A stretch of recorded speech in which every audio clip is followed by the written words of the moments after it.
Жасым 20-да. Сұлу пәк қызбын.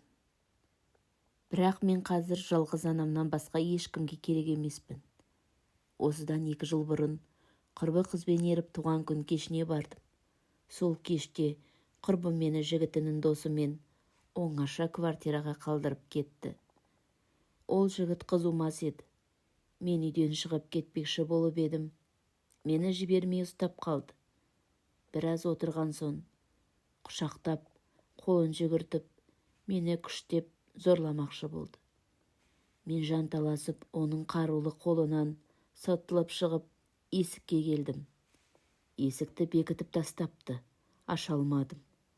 Ол менің артымнан асықпай келіп, мені мазақ еткендей, қалтасынан есіктің кілтін алып шығып, көрсетіп күліп тұр. Мен оған жалынып, өзіме тиіспеуін өтіндім. Бірақ ол көзі